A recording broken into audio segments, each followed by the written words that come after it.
A few months ago, I was watching Julia Galef's YouTube channel, and she shared a video that she called her favorite letter in the history of science. And the basic gist of it is that it was a letter between Darwin and one of his critics after he published On the Origin of Species, in which he basically says, hey, credit where it's due, these are really valid criticisms and I don't have the answers yet. And she loves it for the way that it showcases the way scientific discourse ought to go. And it really got me thinking, artists, people in general, composers maybe especially, have a tendency to be very kind of neurotic and self-conscious. And the result is that we tend to struggle to genuinely and earnestly and non-performatively compliment each other. I think a lot of composers end up wrapped up in their own self-consciousness and insecurity about just if their own work is good, to be able to look up over the fence and say, now that person's work is truly great. Now, of course, there are innumerable examples that stand as an exception to this, but I find that hearing composers speak about each other in reverential ways is pretty rare. And so, inspired by Julia Galef's video, I thought I'd share my favorite ever composer-to-composer compliment.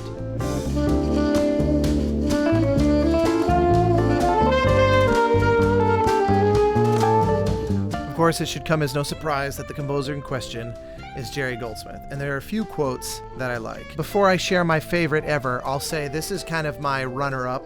This one is actually really hard to source, but I've come across it multiple times over the years, so I'm going to charitably assume that this is real. This is the legendary composer Elmer Bernstein, known for thousands of iconic scores, who had to say this about Jerry Goldsmith. If I were a producer or a director, and I was looking for someone to score a film, my first choice would be Jerry Goldsmith. Jerry is uncompromising in his drive for excellence, uncompromising in his bravery to experiment with other media. He is the kind of composer that makes a film. Tall praise coming from one of the greats of all time. But here's my absolute favorite. Also from a composer of nothing short of legendary status, Henry Mancini, known for just thousands of things.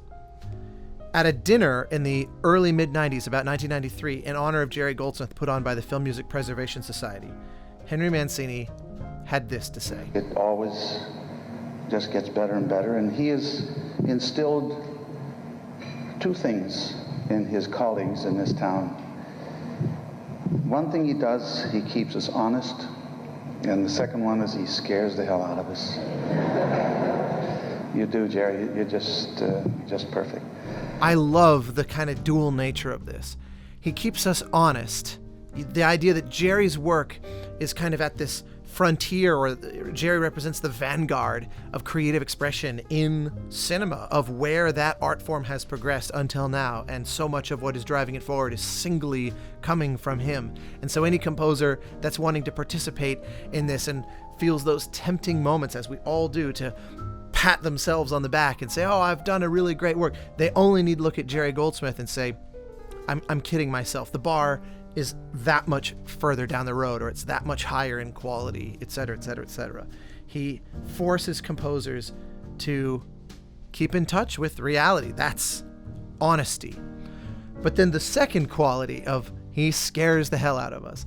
I love that. I love the idea of this kind of friendly, competitive fear that he strikes in fellow composers of, don't you dare relax on the job today because I won't be. And the hilarious thing about that is that when people spoke about Goldsmith, or when he even did interviews, he never had this kind of delusion of grandeur about himself. In fact, his former agent Richard Kraft once referred to him as a blue-collar genius. Jerry seemed to intrinsically worry if what he was doing was good enough, and if directors would like it, and if he had done something sufficiently new that he'd never tried before, and all that kind of thing. And he didn't ever seem to have this very lofty, I am an artist kind of mentality. It was all about just, I hope I've done a good job.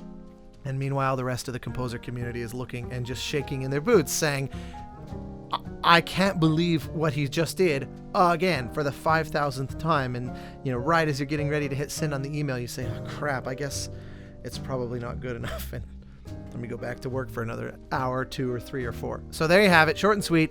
Henry Mancini, my current reigning champion of favorite compliment ever delivered from one composer to another. It's actually kind of hard to find great examples of this, though certainly if you know of any that you love, leave them in the comments. I love reading this kind of trivia and these intersections of great minds throughout history. So thanks for watching.